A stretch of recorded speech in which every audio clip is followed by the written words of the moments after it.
Bonjour. Aujourd'hui, je n'ai pas vraiment besoin de guitare. En fait, je n'ai pas vraiment besoin de film. Pour la simple raison, ce que j'aimerais bien vous expliquer, je l'ai mis sur papier et vous le trouverez en pièce jointe avec ce tuto-ci. C'est des tuyaux, des idées, des tricks and trades, comme on dit en français, pour acheter une guitare acoustique. Alors, j'avais l'idée de mettre sur papier mes propres expériences, comme vous en avez beaucoup sur YouTube, les 5 ou les 10 points les plus importants si vous voulez acheter une guitare. Le problème, c'est que j'arrivais à un peu trop de points et un peu trop de pages. Donc, je vous propose un résumé de 8 points que vous pouvez éventuellement amener au magasin de musique pour cocher et pour avoir le plus de points avec lesquels vous avez tenu compte.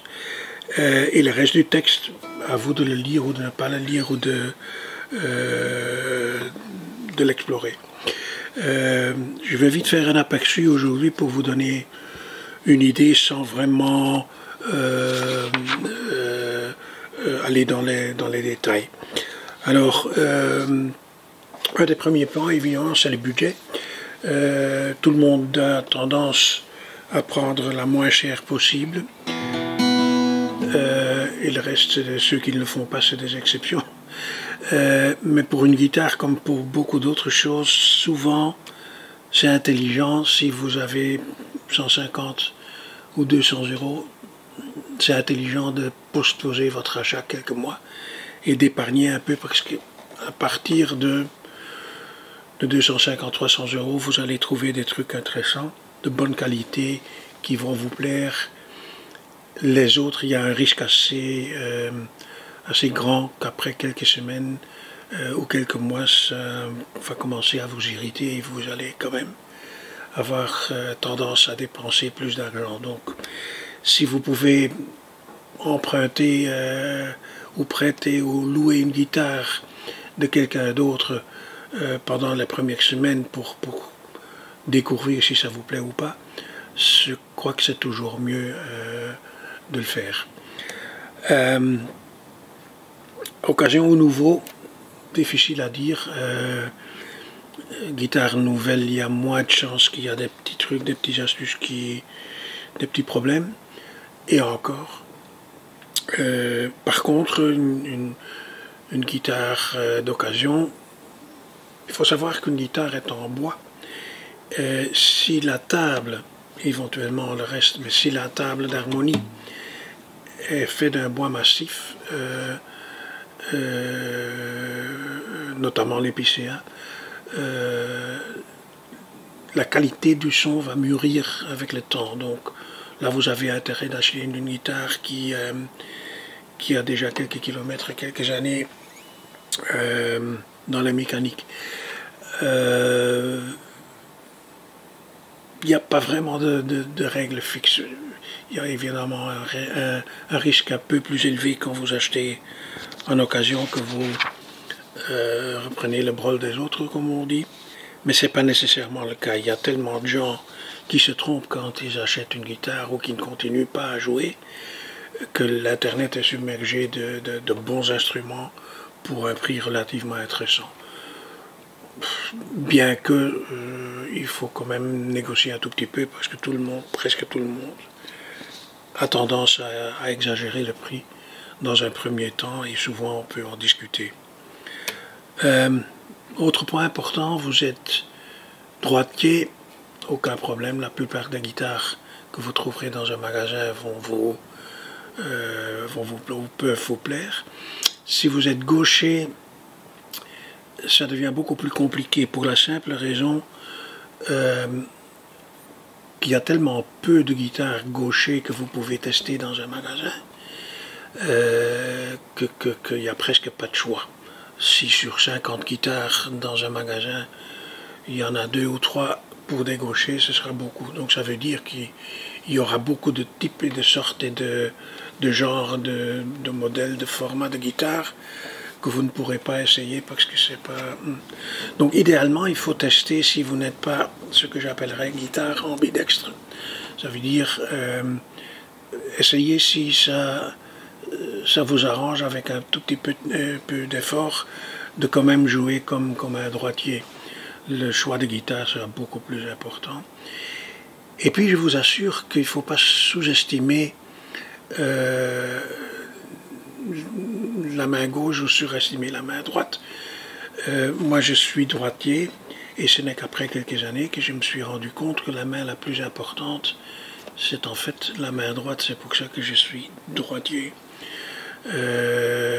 Au début vous allez avoir tendance à dire bon bah je suis droitier mais on me demande de faire des trucs avec ma main gauche que je ferais mieux avec la main droite. Donc c'est toujours double. Essayez, ça vaut vraiment la peine d'essayer.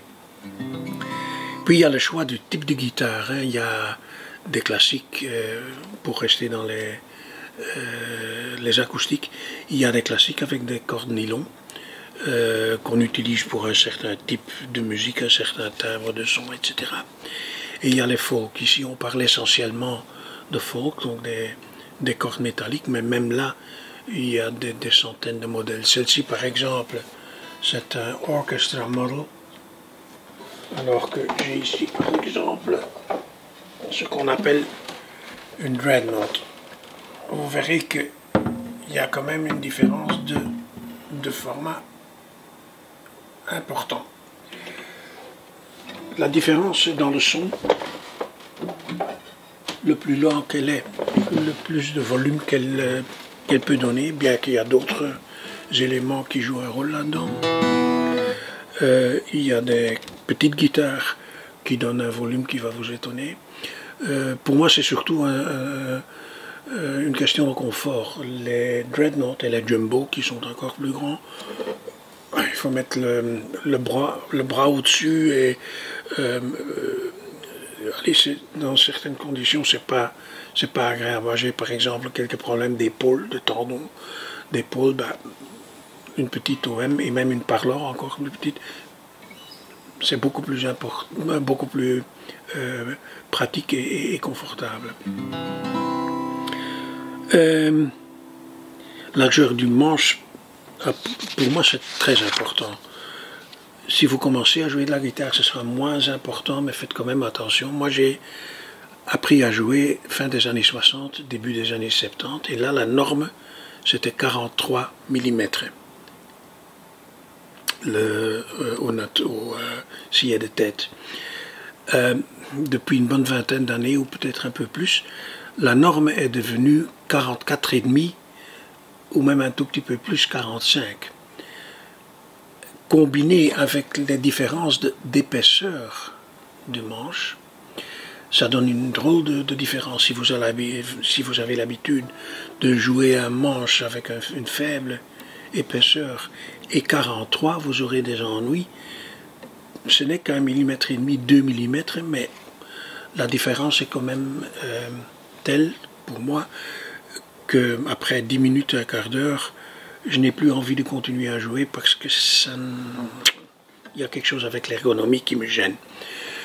Je me suis donc, avant que je me suis rendu compte que c'était tellement important, je me suis trompé une ou deux fois en achetant une guitare avec un son merveilleux, magnifique, etc., que j'ai vendu peu de temps après à cause du manche. Donc gardez quand même en tête. Alors un des points déterminants aussi, c'est le bois.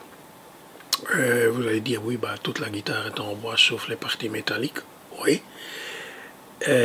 Mais il y a du bois massif, c'est-à-dire on coupe dans l'arbre et on affine et on utilise la planche en rabotant, etc. pour arriver, pour cette guitare-ci par exemple, à une table qu'on appelle massive. Contrairement pour celle-ci, pour les éclisses et les dos, qui sont beaux, c'est pas là le problème, mais c'est du bois laminé. Pour les éclises et les dos, ça ne joue pas un rôle déterminant. Les spécialistes parlent de à peine 5%.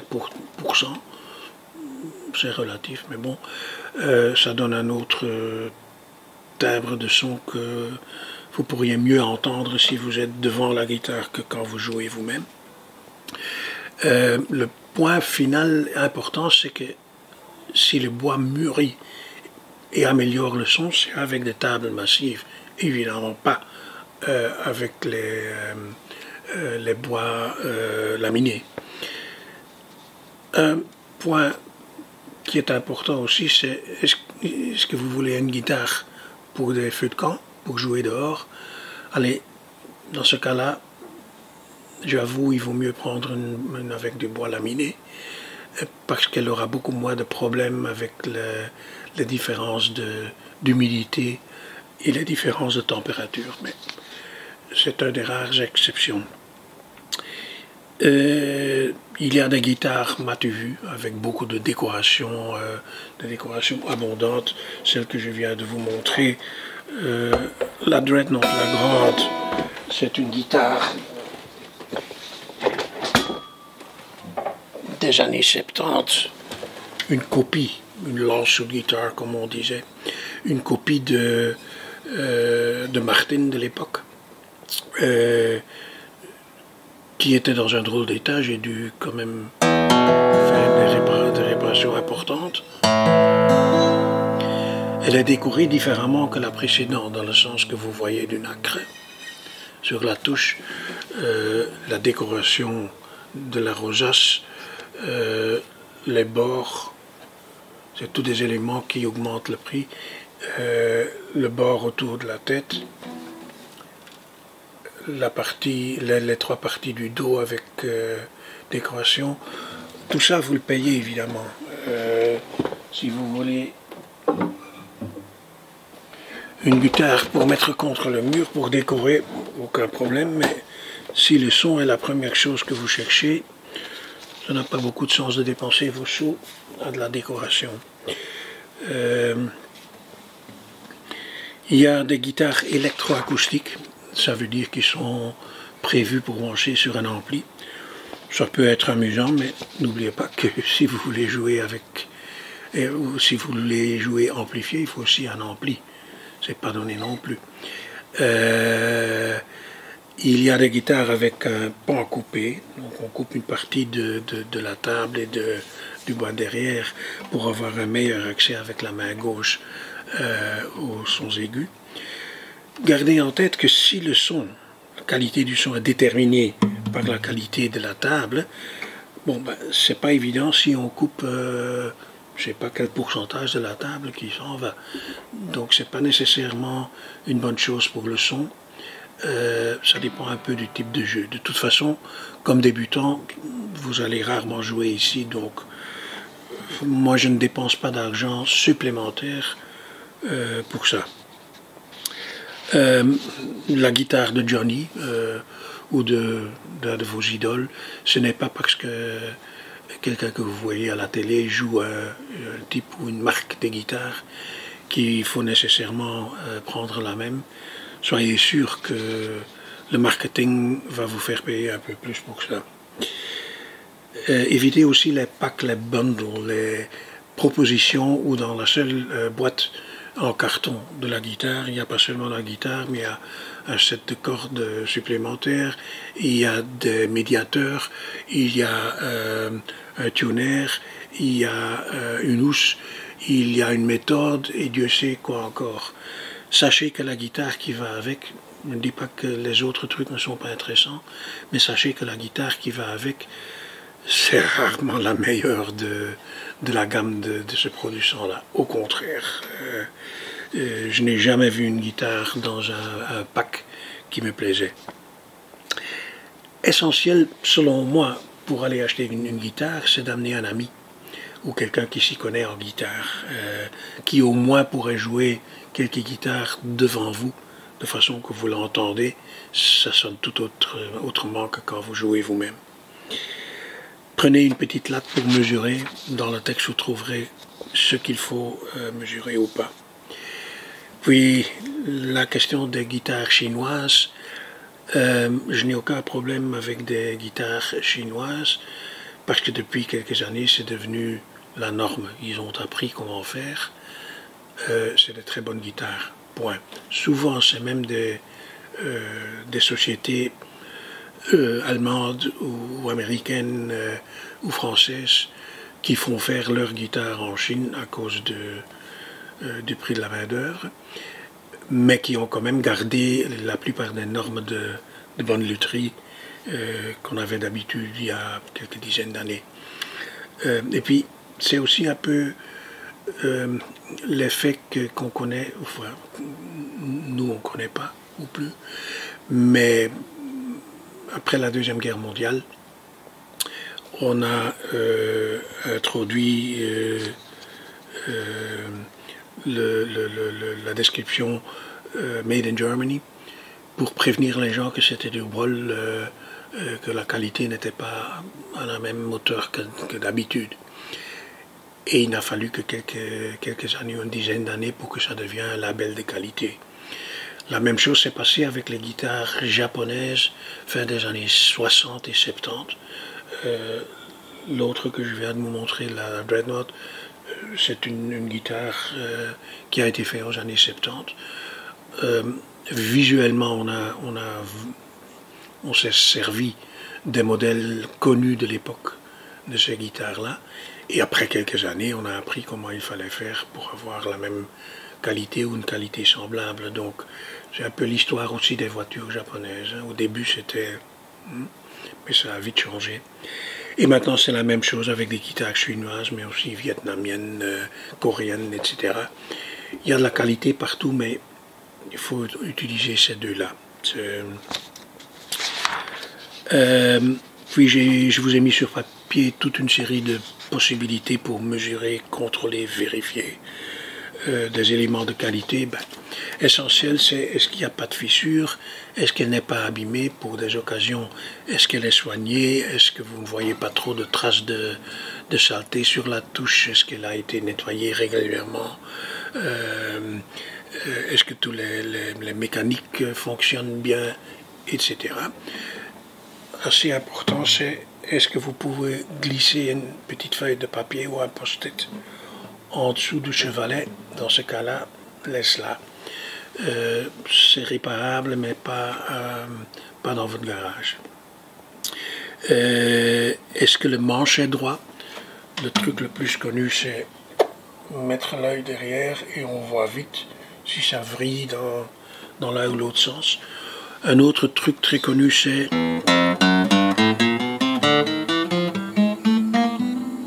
ainsi de suite sur toutes les positions. Si ça frise quelque part, vous allez l'entendre. Si c'est nouveau et dans un magasin, beaucoup de chances que le gars du magasin a un luthier ou le luthier lui-même, et ça peut être réglé.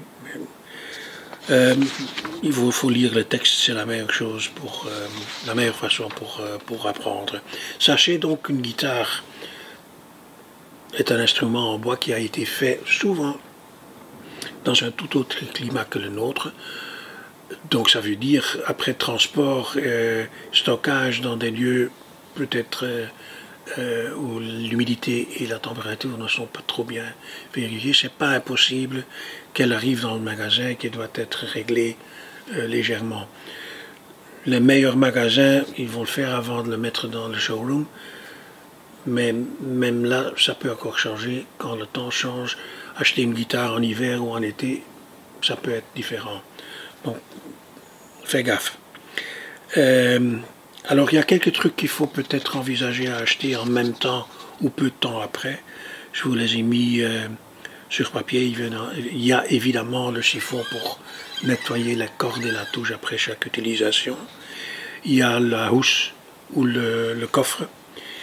Un ou deux sets de cordes, tuner, mais un accordeur, ce n'est pas nécessairement un clip-on comme celui-ci ou un autre de ce genre. Vous pouvez aussi utiliser votre smartphone et télécharger un tuner. J'ai fait un tuto sur ce genre de système.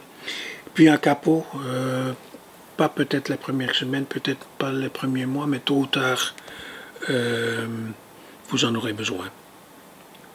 Voilà, j'ai fait le grand tour. Je vous invite à lire tranquillement le texte. Beaucoup de succès. Au revoir.